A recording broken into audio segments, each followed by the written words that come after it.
Again, guys, see if the YouTube's going to let any comments through. Wasn't getting any comments from anybody. Nothing. There's just blank screen here, so I don't know what the hell's going on. Maybe they'll it'll work this time.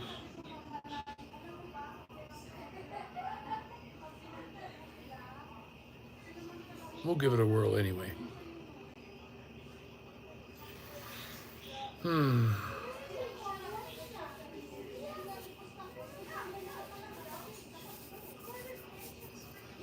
Yeah, I ain't gonna get anybody coming on, so.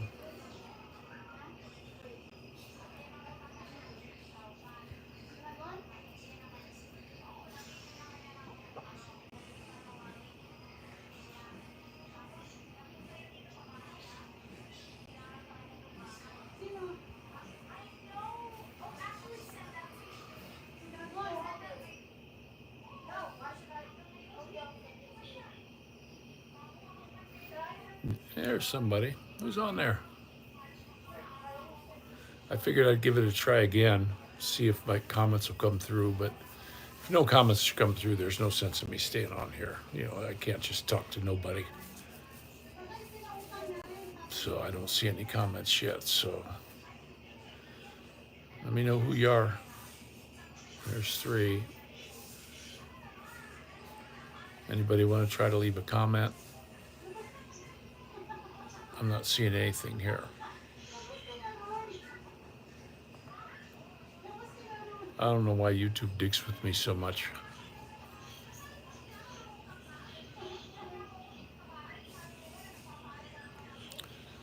No, I don't see anything.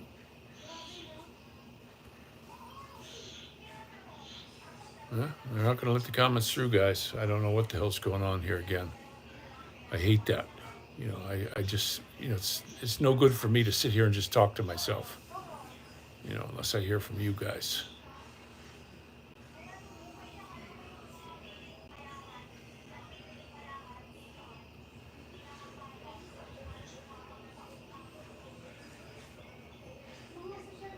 Well, I guess I'm going to have to end this one too.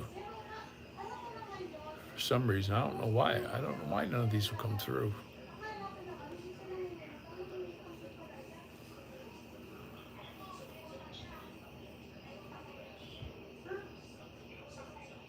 Is anybody leaving a comment?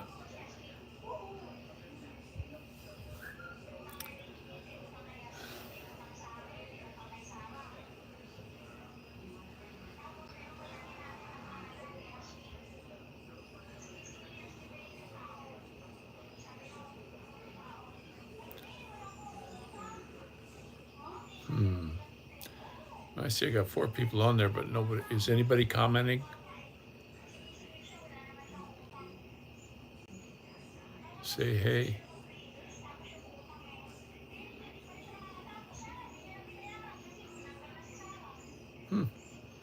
Had a thumbs up and somebody took it away. I wonder why they did that. There it is, back again.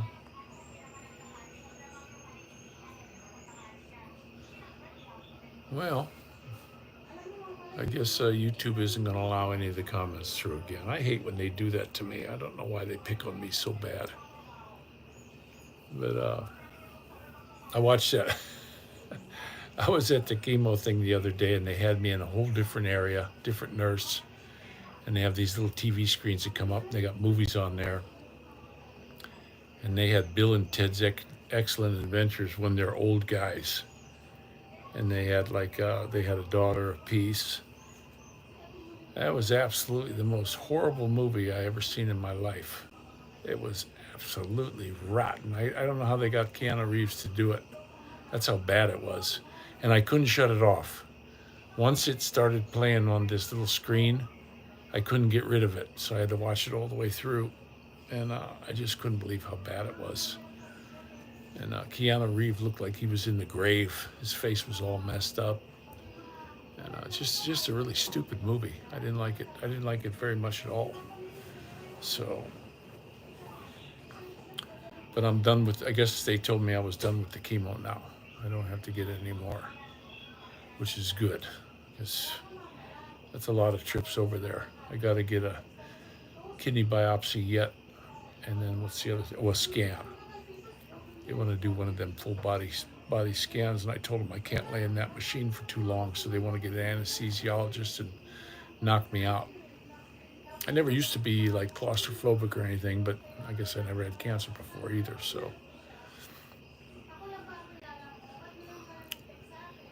but yeah, we're still looking for a car. We were out. My boy and I were out on the bike today, and they got some pretty nice cars around here for sale that are in actually pretty good shape. But I'm gonna tell you something about these cars from Florida, and I seen this when I was working at the car lot. If you get, hey Sean, how you doing, buddy? But when you bring a car up from Florida, if you don't get them undercoated and Z-barded right away that year, you'll have the next year you'll have big holes in them. 1 year of salt here, and you'll have big holes in all the fenders. You know, so you gotta be real careful of that. Hi, sweetie. But this thing's gonna be a cat baby soon. Ooh, cool. Say hello. Sean's on there. Hello. Is on there? Hey, now I'm starting to get comments. Huh? Is on there? Sean. Oh. Hey, buddy. Okay. Frank's Lonely Horse. Hello. Yeah, you can't bring them up here and think that you're going to be just fine driving them in the winter, because they will rot. And I've seen that on so many cars. I had a buddy that bought a 1970 Chrysler 300, and this thing was beautiful. It was absolutely gorgeous. Not a spot of rust on it. Hi, buddy. Yo. So okay, so he brings the thing up here, and I told him, hey, you need to get that thing Z-barded right away. And he's, it'll be all right. And he drove it one winter here in Cleveland, and the next year, I'm not kidding you, he had holes you could put your fist through in this thing. So you got to be real careful of that. Never buy a vehicle from Minnesota, huh? I've been looking at some. I saw one that was from Oklahoma. They don't use salt over there. And some fella had it. His grandfather left it to him, and he drove it back from Oklahoma, and he's putting it up for sale because he don't want it. It's an old man car. He wants to get a Honda or something, or Toyota. He said, and it looks really good. There's no rust on it anywhere. It's got 92,000 miles on it. So.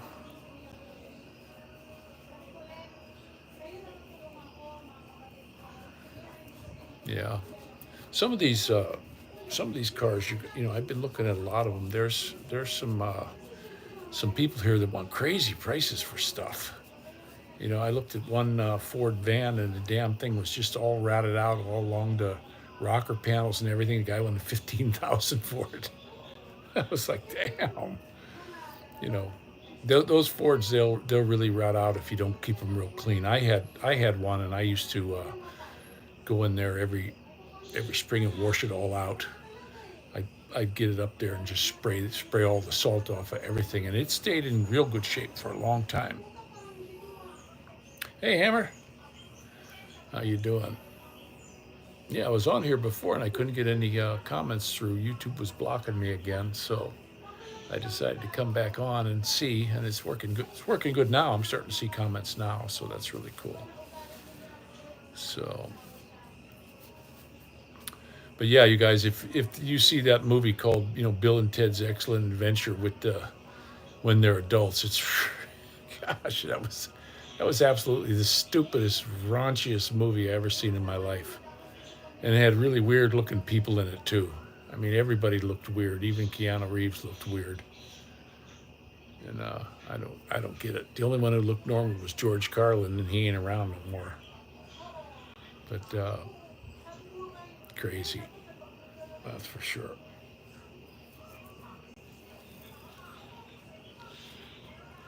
Yeah, we went down, my son and I, we took a big motorcycle ride all around the area before it started raining. You know, we've been having some pretty bad weather, pretty windy weather, but we got out there and it was not warm, guys. You know, when we were out riding, both of us were thinking, man, we should have had a jacket on, because it just isn't warm right now. We're not getting the summer here. I don't know what the hell this is we're getting, but it's definitely not summertime.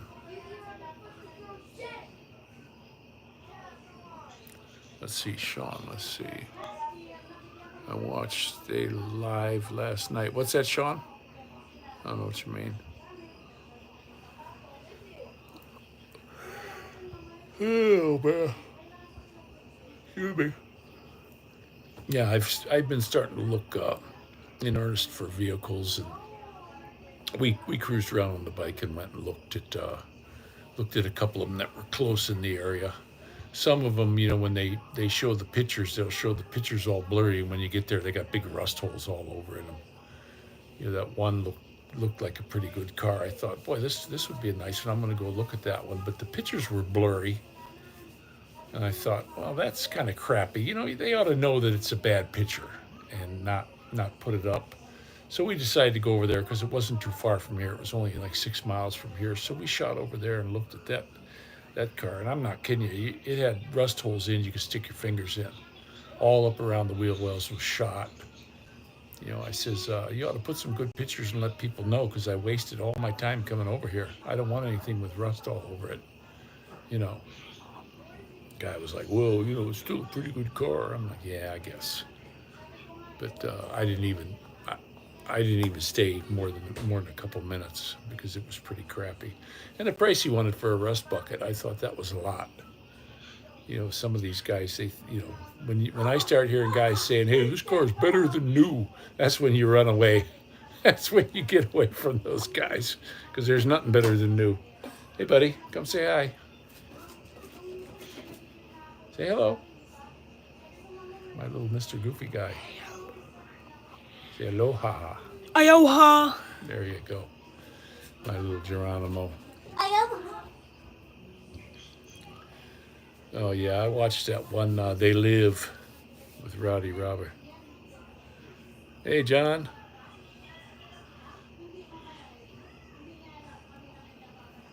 Well, it'd be nice if I wouldn't have moved to Lipa. The Philippines is a good place to go, but we wanted to build down in Mindoro, and I would have been happy there, but my wife, she's like, no, we're not selling this house. And it's like, there's nothing I can do about it. So I lost that place. I would have liked to have sold that and then built a house down in Mindoro. But I'm not gonna go, live in a stupid nipa hut until a house is built and take a year doing it. That would kill me. It gets pretty hot down there, but it's we have a nice piece of ground down there. We put the well in, we put the septic in, and I wanted to build a house there, but the only way I could do it quickly is to sell that house in Lipa. And Lipa, I hated that area. What a rotten area to be in. If you go to Geronimo's my youngest, Arch. That's my youngest son. But if you go to Lipa, you're gonna hate the Philippines, because it's just an absolutely rotten place. And now they're building another road next to the main road, and it's all industry. So the traffic's even going to be worse, and the roads are bad. It takes you just to go 1 kilometer. It takes an hour to go into the market. I can go the other way 7 miles and be there faster than I can be to the market over by our house. You're better off walking. It's just terrible, and the people aren't very nice. There's some people over there where they'll be counterflowing or something like this guy was. Yeah, fucking asshole. He's hollering at me like that. I'm like, well, you're in the wrong lane, pal, not me. So it's really terrible.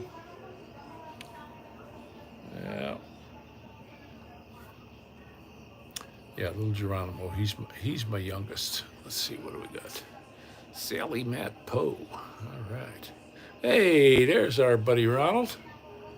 Hey, how you doing, buddy? Good to see you on there. Hopefully we'll have a car. I looked at a couple nice ones. There's one out here for sale. The lady has it, and it's got it's mint. I mean, this thing is absolutely gorgeous. There's not a speck of rust anywhere on it. You look underneath, it's all shiny. It looks real good.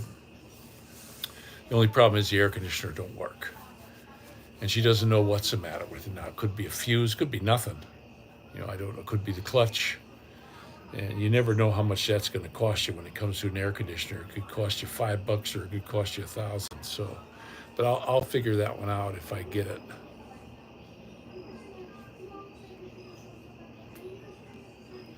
Yeah, I had that. I had this fellow named Fredeline, John, build me that tricycle.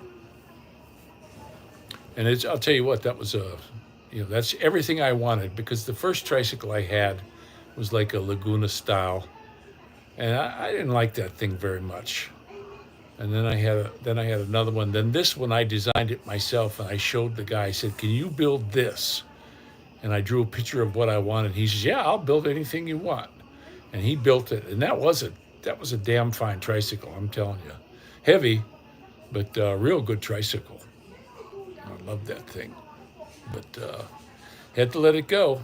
That's all there is to it.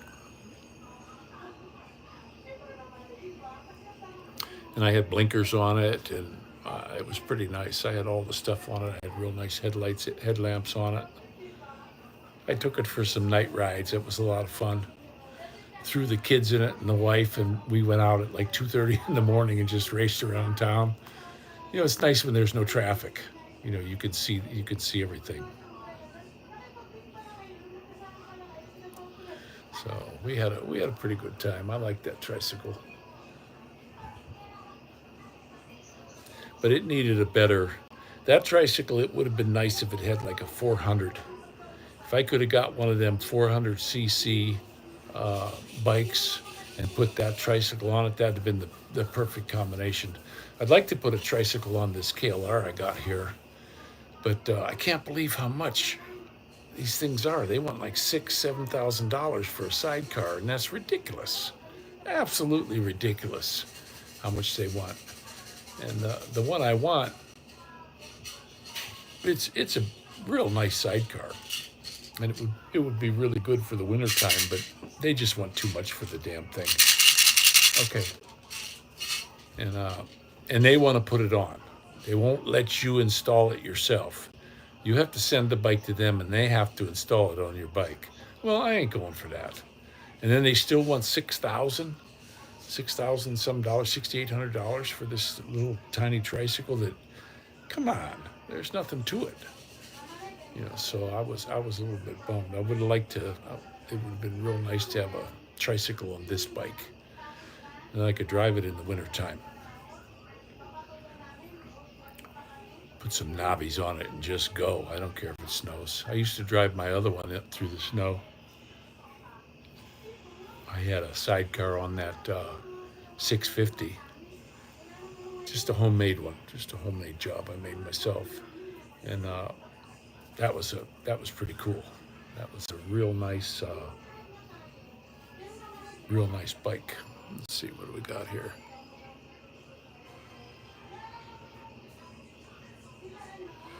Yeah, they want way too much. That was DMC was the company I was looking at for their sidecar, and it was just way too much for what you're getting. I'd show you a picture of it here, but I can't pull up any of my pictures on this part here.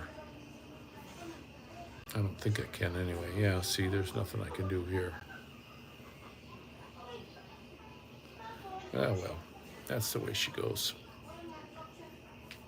But at least I got to look at a couple vehicles today, and the boy and I, we had a pretty good time riding around. He likes to go riding with me. He don't even know he's back there, and I got some letters mailed out. I had to get mailed, and we just had a good old time. Got some ice cream and farted around. It was pretty good, but. Let's see what else is on there.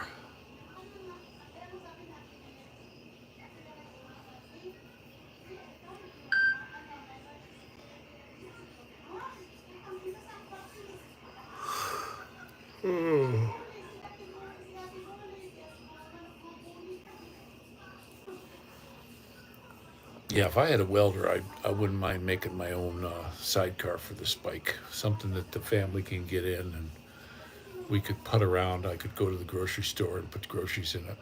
But we'll have a car here probably by the end of the month. And like I say, there's a lot of really nice cars for sale. Another car we saw, it was a Mercury Marquis, spotless, not a speck of rust on it. That's the one where the guy got it from his grandfather. And there's a couple Lincolns. And then there's one, he wasn't there today. I wanted to see it, but I guess it was in the garage. Because I asked him, I said, hey, can I come over and take a look at it? He says, yeah, go ahead. Well, he wasn't there. And it was in the garage, and the lady wasn't going to open up the garage and let me look at it. You couldn't see it in the garage anyway. It's just a one-car garage. But it's looks pretty good on the Facebook. Guy said it runs like a top. It's got new tires, front end parts and stuff like that. So that was a nice one. That was a big Lincoln. I need to get something big like that I fit in. My wife's friend was saying, oh, aren't you going to get something that she can drive? And I said, yeah, why can't she drive that? You don't have any confidence in your friend that she can't drive a big Lincoln? My daughter, when she was 15 years old, I had a 79 Lincoln back then, and she was driving that thing all around, But I don't need anybody having any excuses for not driving.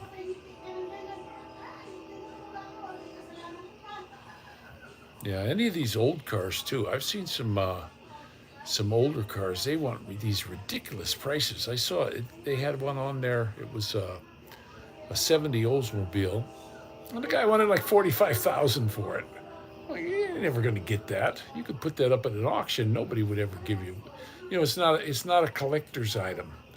It was just a standard old Delta 88, and 1970. The guy wants $43,000 for it. That's ridiculous. Nobody's going to pay that for that car. I think that guy must be on crack cocaine. But there's a lot of them that are really overpriced in there. People think, oh, this is my car. It's worth a lot of money just because it's old. Well, I don't know. I saw some pretty beat up ones. They want a lot of money. There was some kind of a weird foreign looking car on there, and the guy wanted $25,000 for it. And I'm thinking, where the hell are you going to get parts for this thing? It's okay if you get a Chrysler. If you get an old Chrysler, there's no problem getting parts. You can go to any Napa and get the parts. Right now they have a '51 Plymouth on there. They want $7,500 for it though, but there's no rust on it and everything. That's too much for that car.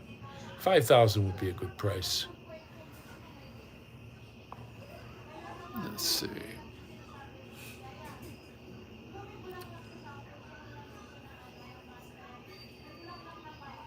Yeah, they want ridiculous prices for their cars, Ronald. I mean, it's just, I can't believe it sometimes what these people want for these old pieces of junk. And the funny thing is though, like the vans, if you see a van pop up on Marketplace, the next day it's gone. I mean, there was a couple vans I thought, boy, that'd be nice to have a van. That way I could pull my motorcycle down when we go south, and we could put stuff on a trailer and all this, and it had a hitch and all this stuff. Those things are gone in a day. It doesn't matter how rusty they are or anything. They're there for a day and they're gone. But some of them, a lot of these big Lincolns, nobody wants them. I talked to the one fella, and I said, hey, you want me? I'd like to come down and look at that. I don't have the money yet, but I said, you want me to come down and put a few bucks on it? And he goes, nah, you're the first person who called. He says, this thing's been up for sale for a month. And he goes, you're the very first person who called. Nobody wants these. Everybody thinks they're big ass hogs, but those big Lincolns, if you keep your foot out of the pedal, you'll get 18, 20 miles to the gallon. And the Continentals, you'll get 24 out of them. Just keep your foot out of the pedal. That's all you got to do. And just drive them, just drive them easy. And they're good cars. They go, they zoom along pretty quick. And I like the big Lincolns. I had a couple of them. I just think they're great cars. But some of these, like the one guy's got a '89 on there for sale, And he says, the radio don't work, this don't work, that don't work, the window's off the track and everything. He wants $8,000 for it. I'm like, yeah, this guy, some of these people, $8,000 and it's broke. You know, you're going to have to get it and spend a whole bunch of money trying to fix it up. Yeah, it's real loud here, Ronald. When we lived over at Tower in the Park, the train was right outside the fence. They'd come by. But it's louder over here, and the train's a mile and a half away. It's just because these guys blow their stupid horn. It gets real loud. And then you got the airport here. That's why it's so cheap here in these apartments, because it's so loud. Sometimes, you know, when these guys are blowing their horn whistle, you can't even hear the TV. It gets so loud, and they'll do it all night. You know, we're starting to get used to it, but they do it all night. You think they tell these train guys, quit blowing that stupid horn, you know, but they don't. And it's this big crossing right up here. Why they're doing it? You know, it's right by the airport here, and all these trucks are coming through, but it's louder over here. And we lose our, you know, whenever right now the planes are taking off the other way. Sometimes if they go out behind us, we lose our Wi-Fi. But now they're taking off and they're going to the east. I don't know why they do that, you know. But that's okay. We don't lose our signal. But that storm was really bad yesterday. It's unbelievable how bad it was.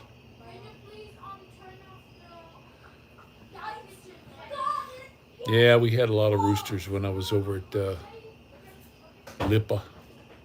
I got lipped over there. I hated that place. No water. Buy a brand new house and it's nothing but a fixer-upper. My wife don't want to get rid of it, so you know we're not going to have the house down in Manduro. I wouldn't mind being down in Manduro, but I'm not going to live in no Nipa hut while it takes me a year to build a house. You should forget that. I'll stay here before I'll do that. That's just stupid. You know, she should have let me sell that stupid house, but you know, when they think they got the power over you, that's really shitty. And I bought that place, so.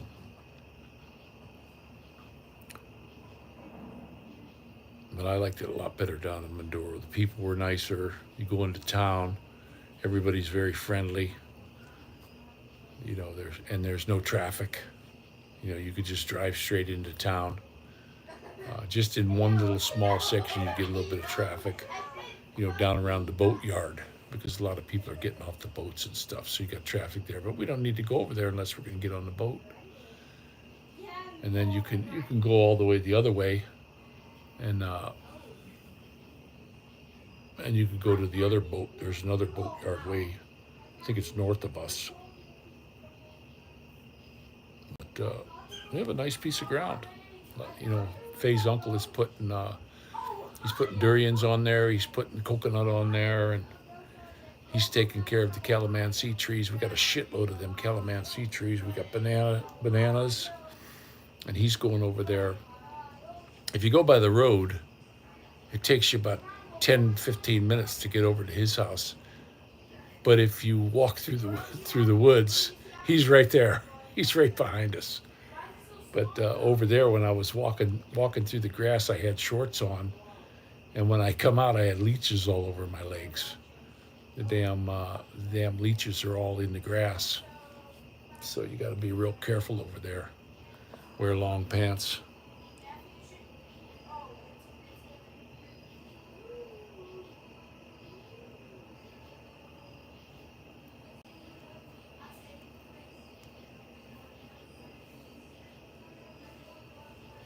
Yeah, let's see. Yeah, kids really like it here. They're going to be starting school in about probably in a couple weeks. I think Dorothy goes first, and then the boys go a week later. They're in a different school. They're going to be in the Brook Park school, and they'll ride the bus over there. And then Dorothy will be still going to the Berea school, because Brook Park doesn't have a middle school. So that's kind of cool. I'm glad we got her in that school district because they like her over there, and she's all excited about going. She's talking about making a little desk area so she can come home and do her homework. I said, "Yeah, knock yourself out, sweetie. That's real good." So yeah. See, you got 12 of you on there. Glad they're letting the comments through on this one. I see that Harris is about as dumb as a rock. I think she's the dumbest woman on the planet. You think she'd have took the Pennsylvania governor for her running mate because she needs Pennsylvania bad, but instead she takes that Minnesota guy. He's some kind of nutbag. If you ever heard of him, he's a down and socialist guy. So she picked him, and that just shows you she's not very smart. She's not very smart at all. That's just stupid not picking the guy from PA because he's got a real good approval rating. People like him, and she needs Pennsylvania to win. But I don't think she's got a chance in hell unless they do like they did last time. And everybody knows what they did last time. They got all these ballots in with no folds in them. They went through the mail and there's not a single fold in them. So, and they're letting these illegals vote and all that kind of stuff. That's a bunch of crap. And the illegals are going to vote for anything free. You want to walk the Yeah, that guy's he's really something. That guy from Minnesota.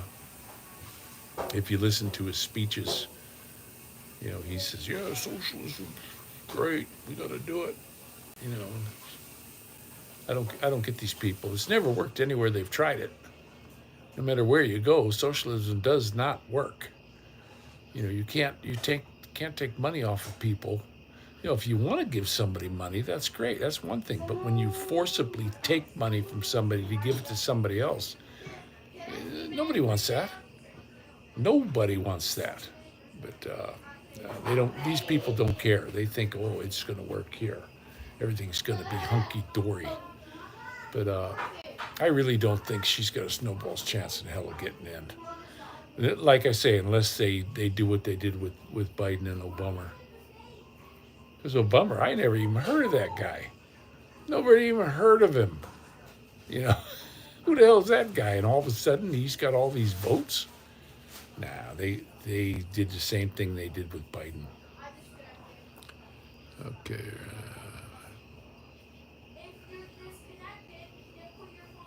President Trump, all right. Let's see, President Trump, 47 MAGA. Make America great, no wars. Yeah, I'll tell you what, I don't think we should be having all these wars. It's none of our business what. If them people over there want to fight, let them go. Who cares? Let them fight. They've been doing it for 1,000 years. Why do we have to stick our nose in there? It's none of our business. Stay out. They did it with Saddam. He was our buddy over there. Well, pissed him off. They told him, yeah, go ahead, go in Kuwait. And then they went ahead and attacked him and hung him. The U.S. government, they can be some pretty rotten people, I'll tell you. But it's just a real shame. And they get everybody all riled up. We're starting to see that they're starting to put out a lot of stuff about the Twin Towers that controlled demolition and all that kind of stuff. There's a lot of new stuff coming out on that. And, people are saying, hey, this ain't right. I knew that as soon as it happened.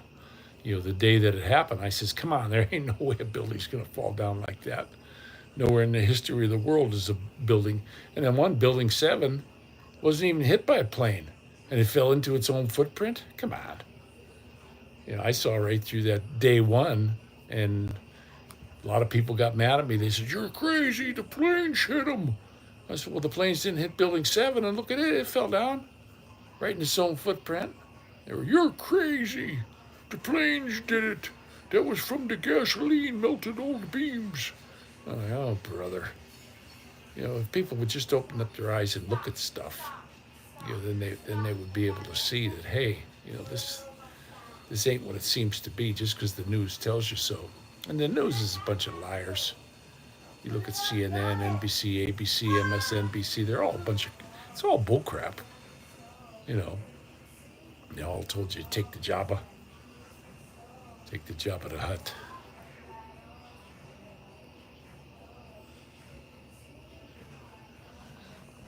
Yeah, you know something? I think what happened. The Secret Service was holding him there with his head exposed, and they were waiting for that second shooter to get him. And I think that second shooter, he looked at his buddy just got shot in the head, and he says, "Man, and he chickened out and boogied. But the Secret Service was holding him there. You know, their job is to get him the hell out of there, grab him and take him out of there like they did Reagan when Hinckley was shooting at him. But these son of a guns, no, they just held him there. You know, and that was a bunch of crap. So that was a hit. That was a hit on them. And I don't know, just a terrible mess. Let's see. Well, I gotta get some chew here, guys. I got some. I went up to the store the other day and I got some chewing tobacco. It went up.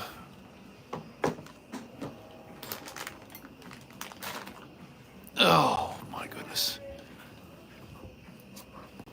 All right, let's get this down here for a minute.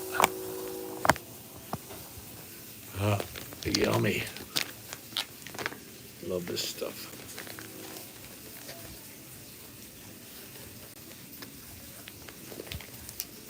What you cooking? Maybe Sweetie's in there cooking something.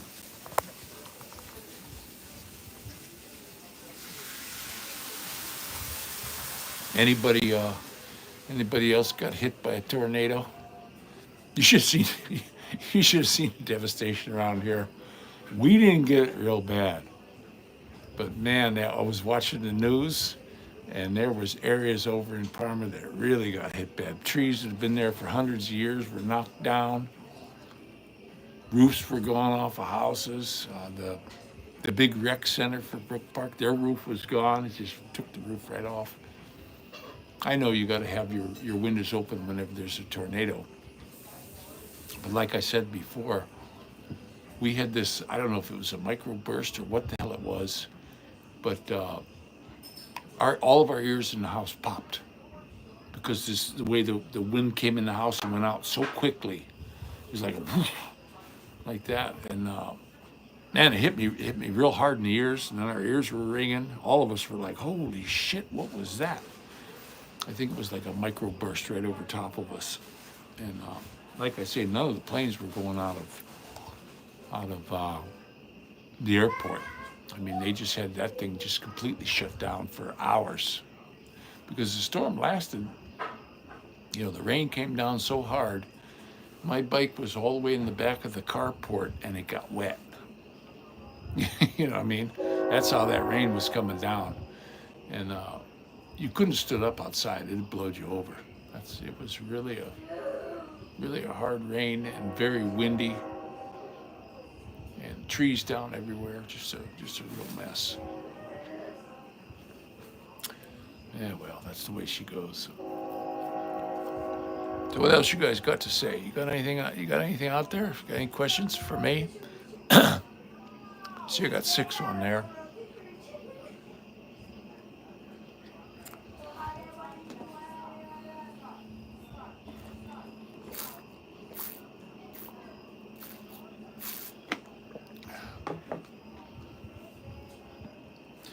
Yeah, not too many people are talking. A lot of guys I know are getting ready to head out to go live in the Philippines. And just remember, don't give up everything. You know, keep a place here so you got a way to come back, because your health can turn on you on a dime. You know, it's like my one buddy. He said, "Man, I wanna go to the Philippines and look at me. You know, all of a sudden I got cancer." And there's just a lot of trouble over there. The doctors are not the best in the world unless you want to go live in Manila, and who the hell wants to live there? That's just nothing but a big cesspool. Filthy, dog poop everywhere. Yeah, I don't like that. me, I got jaded from the Philippines when we moved to Lipa. When we were first going there was no traffic. You know, when we were making a deal to get the house built, there was no traffic, and we were just breezing right into town. I'm like, hey, this is pretty cool. You know, look at this. There's no traffic and all this stuff. And then all of a sudden, you know, a couple years later, we moved there, and you'll wait forever. You know, sometimes they wouldn't even let me out of my own development.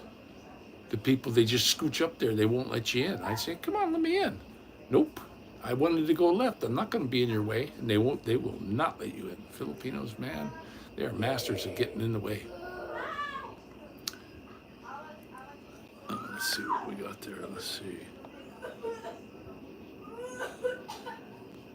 Yeah, Ronald.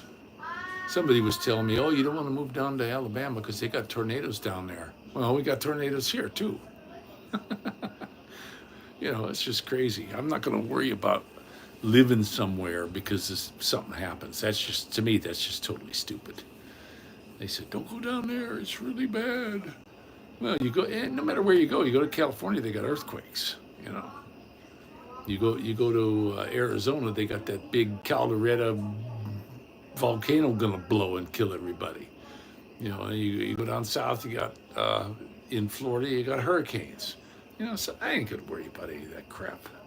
You know, I want to get the kids out where they can hunt and fish. You know, Dorothy, I had the target set up out here 7 in a row with the BB gun. She hit that target 7 in a row, and that was pretty cool. She's getting a lot better. Maddie's just real good. He hits that thing just about every time. He don't miss. He's the best shot out of anybody. Moo doesn't come out because, you know, he doesn't want to. He doesn't like it that he can't hit the thing, so he quits.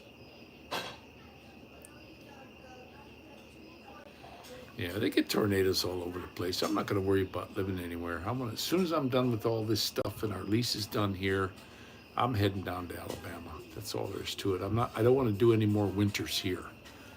You know, the cold weather I don't like the cold. I hate it. You know, the kids like it, but I don't. I feel like crap. You know, last year was just misery. My hands hurt all the time. I was freezing every day. I was shivering. My teeth were chattering. And I don't want to live like that.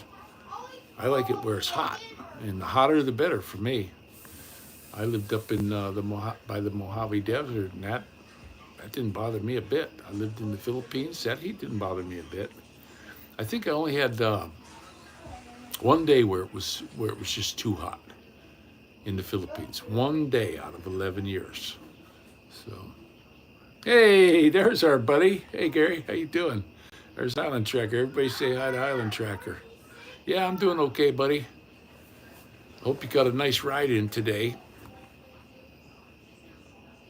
He's got a really nice Yamaha. Yeah, I know. They got the big sinkholes. I seen them.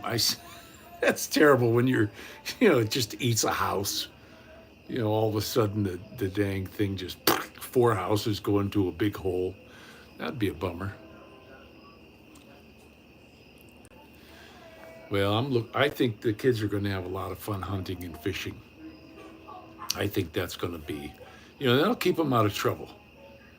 Kept me out of trouble. When you're hunting and fishing, you're spending all your time doing that. And Matty, he's all into it. He wants to squirrel hunt. He wants to deer hunt, and Dorothy does. And I think the kids are going to take to that. And I'd like to get them a little, like one of them little Honda dirt bikes they could ride around in. I don't like the idea of a quad runner because you can get busted up on them. I've seen too many people get their necks broken on quad runners because they flip over and land on top of you. But a dirt bike is fine. And I've seen a bunch of them on Facebook, real cheap.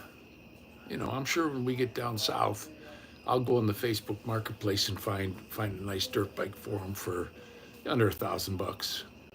Because here there's a whole bunch of them for sale. I couldn't believe it. I went on to dirt bikes on the marketplace, and it's just loaded. It's just unbelievable how many they got, and that'll be fun for the kids.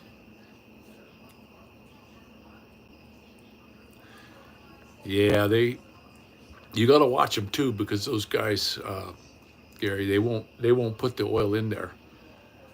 You got to watch them like a hawk. Yeah, people get dirt bikes and then they don't want them anymore. They fall down a time or two and they just say this ain't for me. If you're gonna ride a dirt bike, you're gonna fall down. That's just all there is to it. That's why everybody's got all that armor protection on them. And I'd get that for the kids too. Get them that plastic armor so they don't get busted up, and make them wear their helmet. Because I told the boy, if you ever get on the bike without a helmet, you ain't getting on the bike again. So that's pretty cool. So we're gonna find something, and I'm really looking forward to getting down south and getting out of this cold weather. And here we're not really getting the summer, guys. I don't know what the heck this is. We got rain most of the time, gloomy. It's just not real nice weather here. Today it was a little bit chilly. Both of us, when we were on the bike, we were thinking, man, we should have got jackets on. But we got all our stuff done, and there's a real nice little ice cream shop right in the middle of Berea. And man, I'm telling you what, that ice cream is good. It's not like what you get at McDonald's or any of these other places. This ice cream is like real good. And she says they don't use any preservatives or anything. I was talking to the girl in there, and so Maddie and I each got a cone. And it's a little bit pricey, but you know something? It was really good. That was the best damn ice cream. I got myself an ice cream headache. Maddie got a big one. He couldn't eat it all. He said, Dad, I can't finish that. I said, that's okay. You don't have to finish it.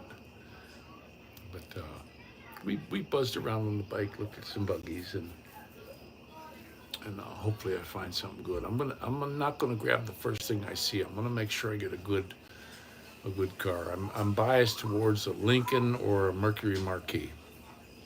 I made up my mind. It's pretty much going to be one of them. I'd love to get a van, but these vans, as soon as they pop up on the marketplace, they're gone the next day. Everybody keeps grabbing these vans up as soon as they pop up.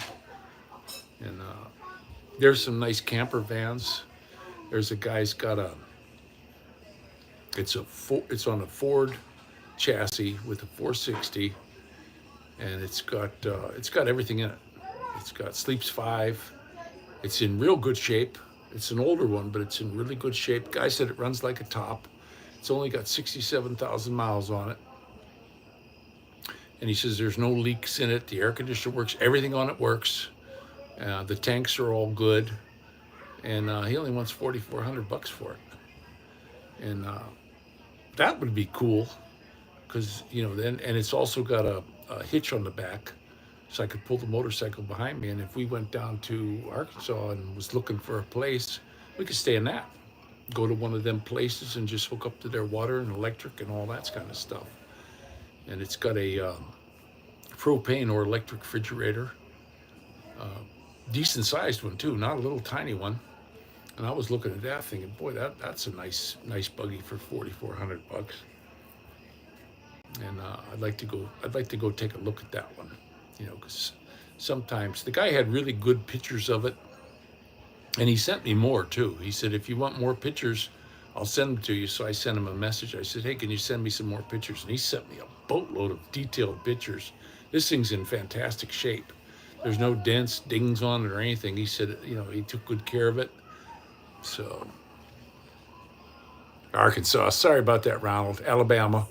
I get them all mixed up. I've been saying South Carolina. I got chemo brain, but I don't have to get any more. I'm done. I had my last one. They said that's it.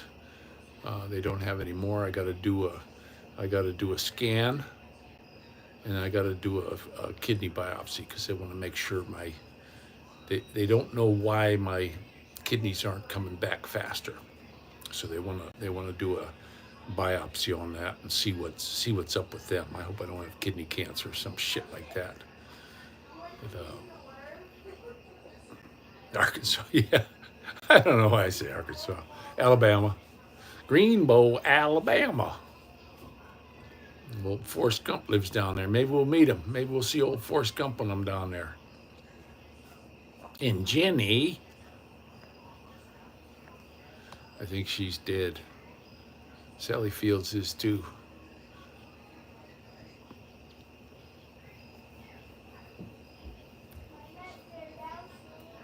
Oh man. My beard is getting long. Look at that, it's all scraggly. I need to trim that up down there. I can't shave right now because I'm taking this Coumadin, and the one morning I got up, my face was stuck to the pillow because I had all these little red dots coming out, and I had to get water on there to get, from shaving. So there you go, Ronald. Yeah, I just got in with the VA people too. We're trying to get pre-qualified for getting a loan through them. You don't have to get a down payment through the VA, and they make sure the house is A1, and they've got a few of them. I just told the guy kept showing me the houses for 129,000 stuff, and I said, buddy, I don't want to do that. That's too high. That's going to take all of our money. I need to be lower than that. And I said, there's a lot of houses down there for 60 and under, and that we could do. If it's a fixer up, I need to do a few things. That's okay, because then I can teach the boys how to do it. Let them do stuff, and if we need to do a few things, we can do that over time. I lived in a house in Pennsylvania, and we had to fix that one up. I mean, it had terrible windows. It just had all kinds of problems, but it was cheap. It was only $8,000, so I bought it. And then after a few years, once we got it paid off, I got it paid off in 3.5 years. I took a 10-year loan on it, and I was just paying them double. And then when it was paid off, I went ahead and we fixed it up. I mean, I put new windows in, new electric, new plumbing. I just laid that place out. I made it a 3-bedroom instead of a 2-bedroom, and I fixed it up. I put nice siding on it. We fixed the roof. We did all kinds of stuff. I put skylights in. I put a bathroom in, and that place, when it was all done, it really looked good. I had my buddy come over and do all the plastering. I didn't drywall. I had him plaster the whole place, and I put the blue board up. And he came in there, and then I went ahead and the way I did the electric, it was a balloon frame house, and I laid the 2x4s flat against the wall, and I drilled out through them, and then I went ahead and I ran the wires through the back of that, and then I put I had them plaster it. I put the board up and had them plaster it, and that place, when it was all done, we redid the kitchen. I did it all with that snap together stuff, but the kitchen was real nice. We put skylights in, and just beautiful. And it, I didn't get it. The wife told me I was supposed to get half, but I didn't get half. So, but that was a real bummer. But that was a nice little house down by the river, and you could walk out the front, and you could be fishing. You could go right to the river and be fishing, or you could walk to the left a couple 100 yards and you could be hunting. Groundhog hunting, deer hunting, whatever. And a lot of people didn't know that area, and people would come in on this place called the Island, and they'd come in from the other side, and all the deers would funnel down right to me. And it was pretty neat. Hey, Mojo!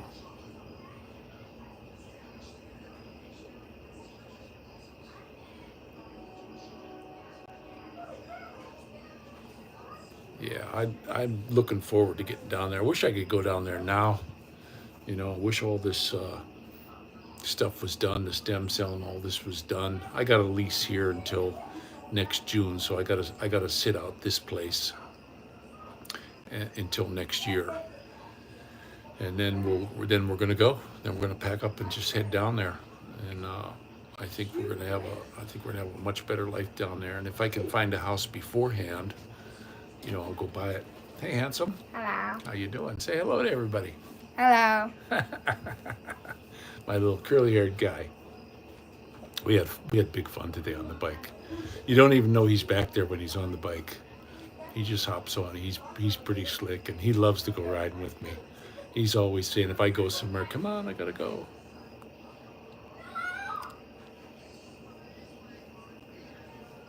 Hey, Sal.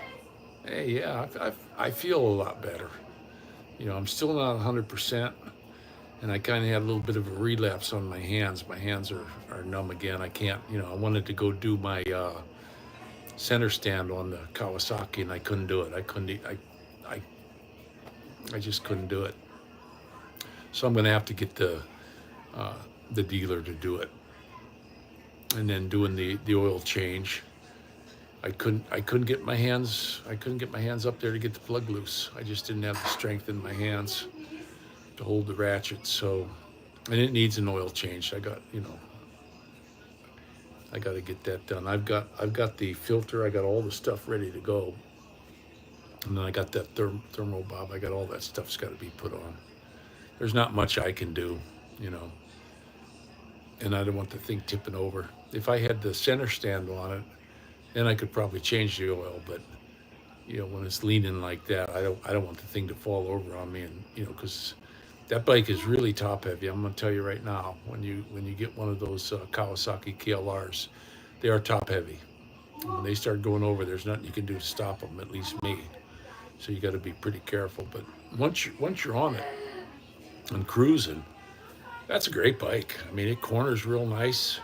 I come out of a driveway, and this guy come over 4 lanes, and I had to cut my wheel real hard to keep this guy from hitting me, and it just did it. I had no problem. It just did it. But the biggest thing when you're riding your bike is you got to watch out for the other guy. I don't know why they don't let you lane split here. I had a cop holler at me the one day when I pulled up to the light. I pulled in between the 2 cars, and he was sitting back to the left of me. He goes, "Hey, no lane splitting here." And I says, "Hey, I just don't want somebody on their damn cell phone to run into the back of me." He's like, "Oh, okay." And then he just drove away. He didn't bother me. But they should let you a motorcycle lane split, because these people, I'm driving along, and there's so many people. They're doing this. They're doing this while they're driving. Or you'll see chicks putting their makeup on. I seen the other day, I seen this woman, she's got her visor down, and she's putting her makeup on while she's driving. And I'm thinking, oh my gosh, she's gonna hit some poor guy on a motorcycle. And then we saw a guy get hit. We saw a guy get hit on this Harley. Lady ran right up his ass, and he was all over the hood, and his bike was jacked. And the front of her car was all messed up. Steam was coming out all over the place. She just drove right into the poor guy, sitting at the red light, right in front of us, right in front of us. So, it happens all the time, and that's why I like to zip in between the cars. And you'll get people too. I had one lady. She was pulling out, making a right-hand turn, and I was right behind her, and she slammed on the brakes. She said, "I saw you. It scared me." And we almost went down. Because she just slammed on her brakes. I was like, "What the hell did you do that for?" "You scared me." So really, really crazy how people drive around here. So when I got the boy, I stay away from everybody. I just do the speed limit. And my son and I, we were going down Pearl Road, and we were the only ones doing the speed limit. Everybody was doing like 60. I'm over in the right-hand lane doing 35. That's what the speed limit was. And people were flying past us, and it just was ridiculous. Even the cop was going real fast. So,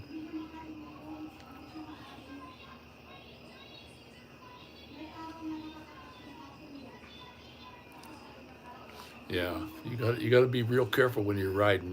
One nice thing about this bike, I'm telling you, it's got the best mirrors on it of any bike I ever had. I'm not looking at my sides. I can see around me real good. It's got fantastic mirrors on it. You know, it's a great bike for that, and I like it because it's big. I don't look stupid on it. You know, it's a real tall bike.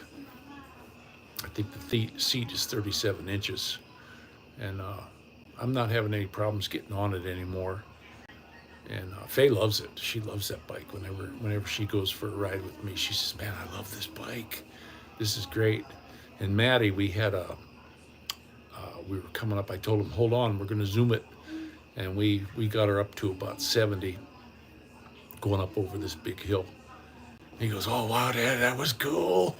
He was like, scared me a little bit. I said, "Yeah, there was nobody around though. No cars around." And then when I was coming down the other side, we just coasted down there all the way to the end. And here you gotta stop at these stop signs and put your feet down, otherwise these cops will get you. You can't do any kind of rolling stops. So every time I come to a stop sign, I make sure I put my feet down. You know, because there's cops all over around here. Even on our street right here, they're always sitting there shooting their radar gun, and they're busting people. They're getting these people because this road here is only 25 miles per hour. And you see people coming down here doing 60, 70 miles an hour down this road. And the cops are busting them. They sit there, they kind of back up a little bit on the side street, and they shoot their radar gun. As soon as somebody comes by at 60 or 70 miles an hour, they're right behind them. So when I come down this road, I'm just doing 25. I'm not gonna, and I know people get right on your ass too. When you're doing 25, they'll stick right, they'll put their bumper right like this far from your butt. Like, get out of my way. And it's like, you dummies, I'm not gonna go fast, so I'll pull over and let them pass me. And they'll beep the horn and get all pissed off and all this stuff, but then I realize they're gonna get a ticket over here because the cops are always here. They're always on this road here. And I can't believe how many people get pulled over and get tickets. I mean, it's like every day. Every day I see a cop pulling somebody over, and they're giving them tickets. They're not letting them off the hook. So, but I don't know. I just got to be real careful when I got my little ones on there with me. Just stay away from the traffic, and I got to go back up to the watch guy and get my watch fixed. Let him do it. I can't get that. They got to take one more link out of it.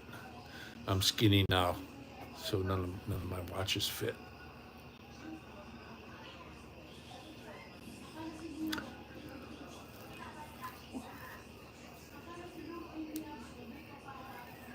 Yeah, we got a guy over here. He's got a Yamaha like Gary's got. It's I think his is a 400. And he buzzes that thing all around. But he doesn't wear his helmet. I noticed something here. Let's see. The one thing I noticed, if you see these guys on sport bikes, they're all geared up. They got their helmet on, they got their leathers on. And then when you see the Harley guys, they got no helmet on. None of them. There's no helmet. And it just seems kind of odd to me. Anytime I get on a bike, I'm gonna wear a helmet. Because you can get your head busted open real easy, and then you're eating pablum from a straw, and you're in bad shape. But most of these Harley guys, they got their little doily thing on their head, and they're thinking they're cool. But man, I wouldn't get on a bike without a helmet. I just don't think that's a good idea. Because when I got in the accident in the Philippines, the first thing that hit the ground was right here, and there was nothing I could do about it. You think you can catch yourself, but all of a sudden, boom! I was over the handlebars, and my head hit. My neck was sore for a month, because that's the first thing that hit. It put a big hole in my Shoei helmet. Put a big hole. You get 2 fingers in, and if I wouldn't have had that helmet on, hey, I'd definitely be. I'd either be dead or I'd be sucking pablum from a straw, that would have messed me up pretty bad. I always thought the Harleys were balanced pretty good myself. I rode a couple of them. I had a Dyna Fat Bob, and I thought that was a pretty nice bike. I put a Pro Charger, 20 pounds of boost, and I put nitrous on it. 150 shot of nitrous on it. That was a speedy bike. I think it was really speedy, but it was cool. I could go into the laptop and kick it down to a couple pounds of boost, and then drive it everywhere. You know, I could control everything. I had the Thundermax computer on it, and it was all hooked up to a laptop that I kept in the bag. And you know, if I wanted to drag race it, you know, I could change my fuel ratio, because a lot of guys, they can't hot lap them. You know, and I had a cast iron jug on that, and these guys that run the Harleys, they can't. They got to wait until the thing cools off. Well, what I would do is, when I got to the end of the quarter mile, when I was coming back, I just dump a whole bunch of fuel in it, go on the laptop and have it like, you know, 8-to-1, and that helps draw the heat out of the bike. And by the time I got to the end, it'd be cooled down enough I could do another run. So, and that bike was really speedy. It was really, I had a lot of cool things done to that. I had the swing arm lengthened by 4 inches, and you couldn't tell. You know, it looked stock. You know, I went ahead and moved the fender back a little bit, and I had to get a custom belt from Giles, a company called Giles, and it was pretty neat.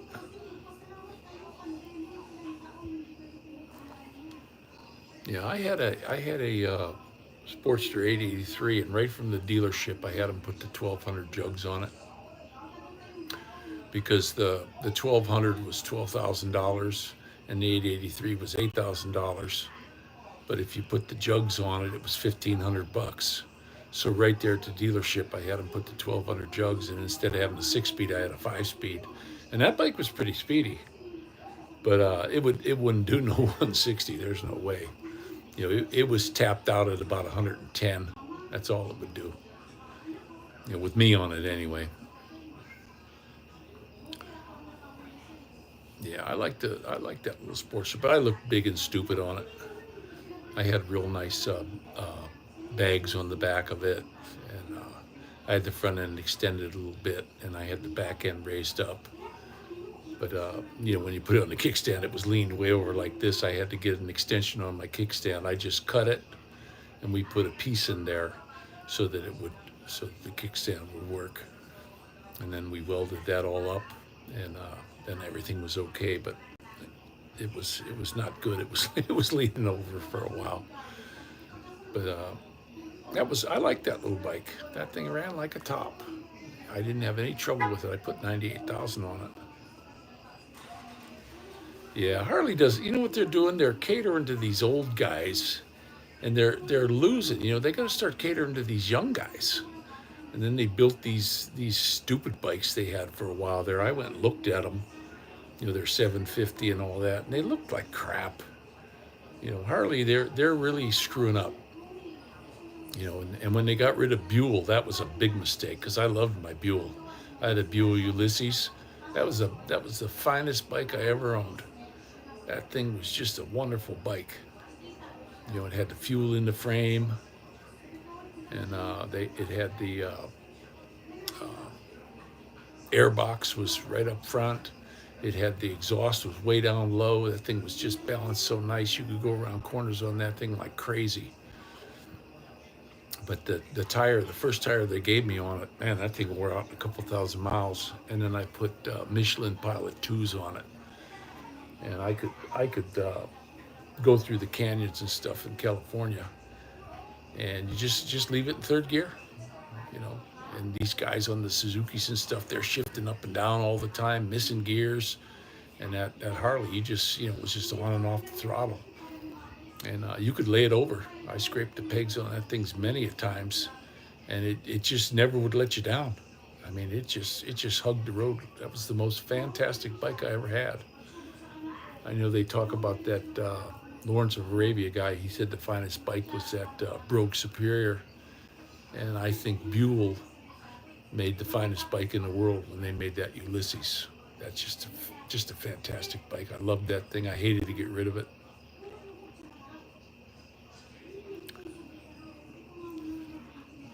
Yeah, I had a couple of smaller bikes. I had a Kawasaki 400, and I got it for $400. The guy was in the Navy, and he was getting shipped out, and he wanted like $800 for it. Well, that's what they want for a new one, you know. And I told him, hey, I'll give you $400 for it. And then he was getting ready to get shipped out and was going to have to leave it there. And finally, he said, okay, give me the $400. And that was a great little bike. I loved that little thing, little 2-cylinder, 400 Kawasaki. And I ran the piss out of that thing. My brother wound up getting it, and it just ran. But it would only do like, with me on it, it would only do like 90. And then what would happen is it would, you'd get it up there around 90, 91 miles an hour, and then it would cut out, and it would slow way down, and then you'd have to pick it back up again. You just couldn't keep that. But I ran the piss out of that little bike, and I never had any trouble with it. That was a great bike. Didn't burn any oil, and I loved that little bike. But I'm a big monster on these little tiny bikes. You know, I need a big bike. And this KLR, I'm telling you, it's a nice bike. You know, if you're a big guy, that's the bike you need. You know, I got to take it in. I'm gonna take it into the place where I got it. They're gonna do the center stand and the thermo bob and all that for me. They gave me a pretty good price on that. So I'm just waiting to get it in there because it's a pretty good ride. It's like a 50 some mile ride over there. They were the only ones that had a green one, and I wanted the green one. You know, it just looks good to me. And but I'll tell you what, when you're on the road on this thing and you're driving down the road, that bike just feels great. You know, you lay into a corner, it handles the corners real nice, even with that big 21-inch front tire. But it's got 21 on the front and 19 in the back. I'm surprised they didn't put an 18 on the back, but it's got a 19 on the back. They should have had an 18. But that would be a really nice bike to super motard. I think that would be really cool if I could get them to put just 17s front and back. That would be okay with me, because those super motards are really something. You can go. I had one for a while. Loved that thing. Suzuki. But I wanted to get this one because it's got the windshield, and and I need comfort. And this thing, you go over bumps, you don't even feel them. You know, you go over these speed bumps here coming out of our development, you don't even notice it. And Maddie was even saying, you go through on this road here, there's bad potholes and stuff like that. And Maddie says, hey, this is pretty cool. It doesn't even, you don't even feel the bumps. So, but he's my little riding buddy. He likes to go. They all like to go though. They're all hounding me to go with them, and I don't want to take a spill with them on there. And you just look at these crazy people driving, always on their cell phone, doing this while they're driving. That's crazy. And the cops don't. I'm surprised. I see them. I see them all the time because I'm looking. I like being way up in the air on that bike. I'm way up above.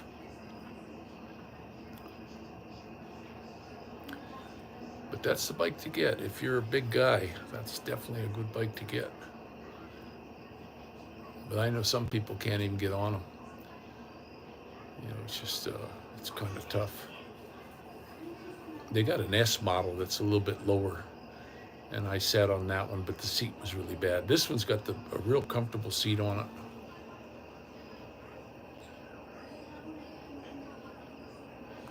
Yeah, I had a Yamaha S&T years ago. That was a really nice bike. That was another one, but it didn't have that much suspension travel.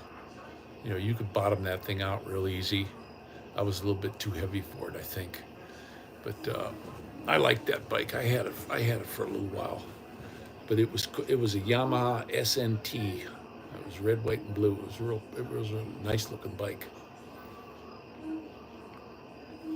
But this one here, this KLR, I'm telling you, it's for this little family, it's perfect. I'd like to get a sidecar on it, but they want so much money for the sidecars. And I don't want to get one of them ones. You can buy a sidecar for a couple $1,000, but only one person can sit in it. And I don't want that. I want to be able to have it wide enough where the kids can get in there and we can all go. But that one that I want, they just want so much money for that damn thing. And then they have to put it on. They don't let you put it on yourself. So I'd have to send the bike to Texas and have them put it on and then go pick it up. So that's not too good. And this bike, it goes, when I'm around home, I don't even put it in fifth gear. Fifth gear is just for the highway. A lot of people say, oh, that needs a sixth gear. Nah, when I'm putting around home here, I never get it past fourth gear. You put it in fifth gear and it's lugging. That's only for the highway. And then when I was riding with my brother, I had a couple stints where we just did an exit on the freeway. And I'm telling you what, it goes good. Everybody says, oh, they're slow and all this stuff. No, it's not. That thing goes like crazy. It's a pretty damn good bike, I think. I know they got problems with their doohickey and all that kind of stuff, but I'm just going to keep my eye on it and let the dealer service that. The dealer where I got it from, they're a pretty good bunch down there.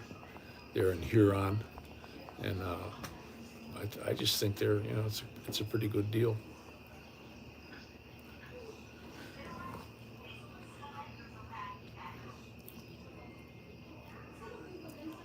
Let's see, I can't read that too good. I don't see as good as I used to. Yeah. Another bike I really liked was that DR650. Man, I loved that thing. You could hammer the crap out of that bike. It didn't care.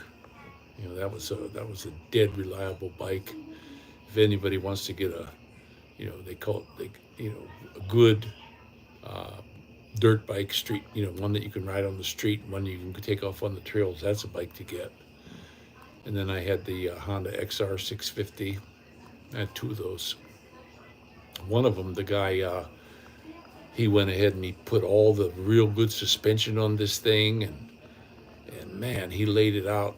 And then I picked it up off him real cheap. And mine, it had the stock suspension on it. And when we would go up to the desert, I could do maybe 60 or 70 on this road.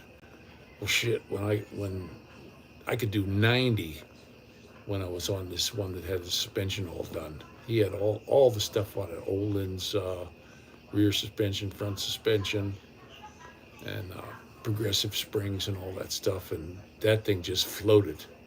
That thing was really something. But those things are dead reliable too. The only thing I didn't like about it is the way the gearing are. There's such a big difference between on the gearing on it. You don't want to lug them, that's for sure. But it took just regular gas in that bike. It didn't matter if you went up on the octane. This one here, I got to put in. I'd been putting 89 in it because if you put the regular gas in it, you'll hear a little bit of the valves tapping. So I kicked it up to 89 octane, and I don't have any of that anymore. But it lugs. If if you miss a gear and you get into second, when you're taking off, it just boom, boom, boom, boom, boom, it just takes right off. There's no problem with it. Those big singles, they're just all torque. But I wouldn't tell anybody that's not a good bike to get. I know they got their problem with their doohickey, but just keep an eye on it. That's all. And they got a guy that has he has a new kind of spring he puts on. It's the spring wears out, and then you lose your camtain chancellor and the motor comes apart. So you have to be real careful with that. But I know guys that got 80, 90,000 on them, and they're not having any trouble with them. So it's no big woo. You just keep an eye on them. That's all.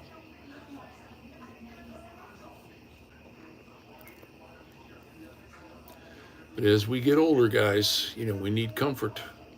You need the comfort on the bike. You can't have this beating you all to death. I had a bike that was a rigid. That thing was murder. I got rid of that thing so fast. It was a cool looking bike. I mean, it was really cool looking. Yeah, but it had the guy. The guy had the graveyard scene. He had a beautiful paint job on it, and that thing just beat the hell out of me. It was just misery to ride on it. I had it for a couple of weeks and I got rid of it.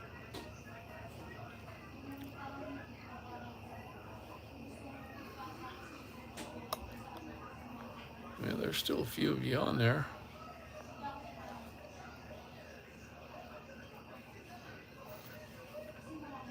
Them Harleys though, I like the Harley Davidsons. I went for a guy had a Ultra, and he let me ride it. And I told him, look, buddy, I don't want to fall down and mess your bike up. And he goes, no, go ahead, take it for a ride. Well, that was a nice bike. That was really a fantastic bike.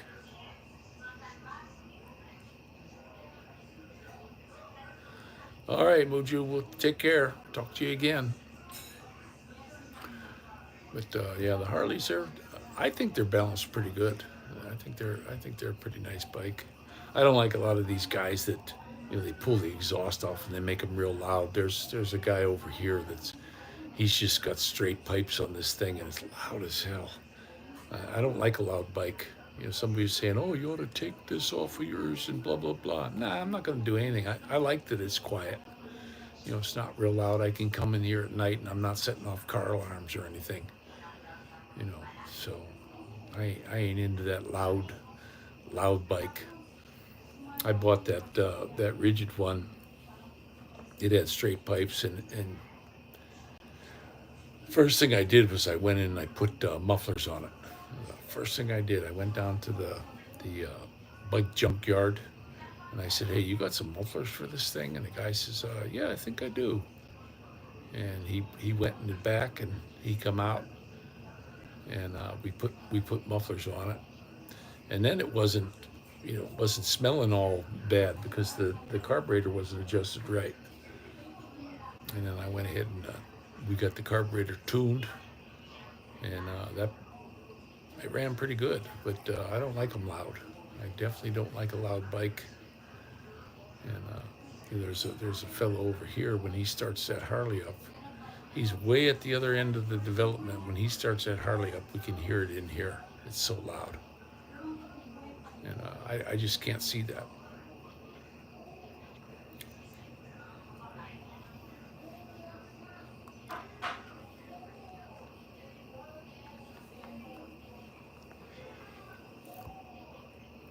Anybody else got any cool bikes?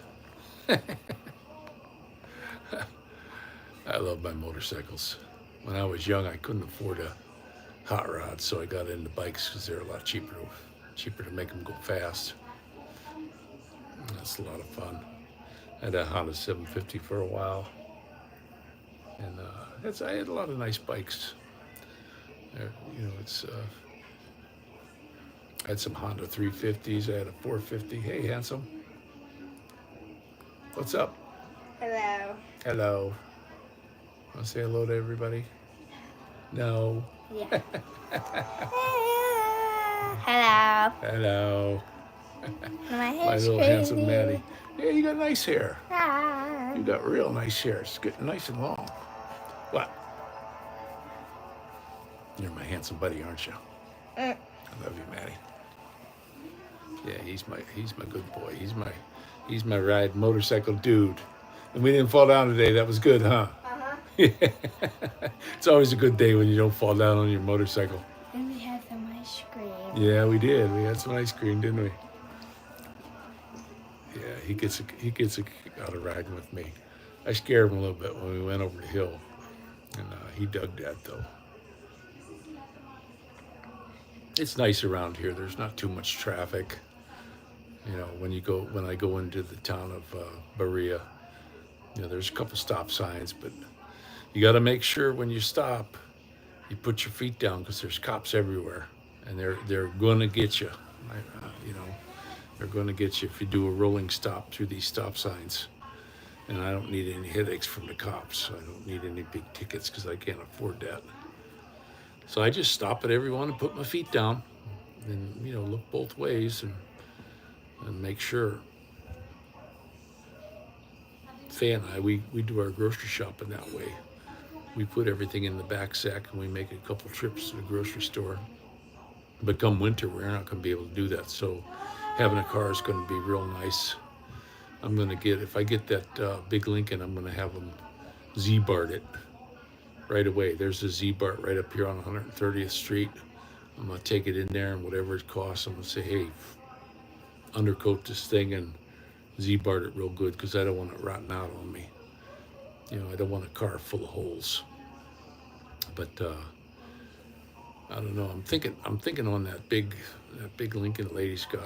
I don't know what's the matter with the air conditioner, but I'm sure I can figure it out. It's could be nothing. It could be nothing. Could be the compressor. Who knows? But there's plenty of junkyards around here that got those parts, and I can put them on. I've done it before. I know my hands aren't working real good, but I can get that fixed up. Because you need air conditioning around here. I don't want to get the thing all full of dust or anything like that. Well, anybody still there?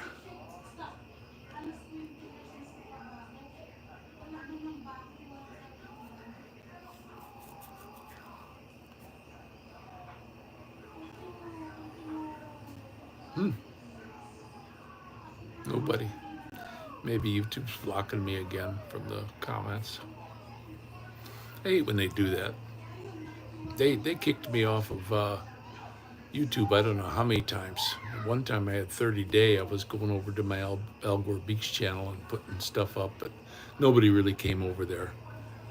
But they had me off for at the one time 30 days. Because I said this or that or the other. I wasn't giving any medical advice, and they don't care. They're a bunch of jokers down there with purple hair, and they don't know whether they're a man or a woman. It's a real shame.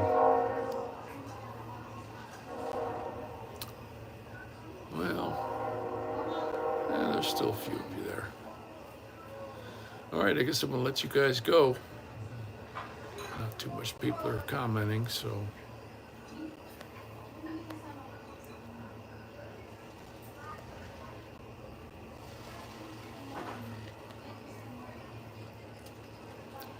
All right, guys, I'll see you later, and thanks for coming in, and I'll talk to you guys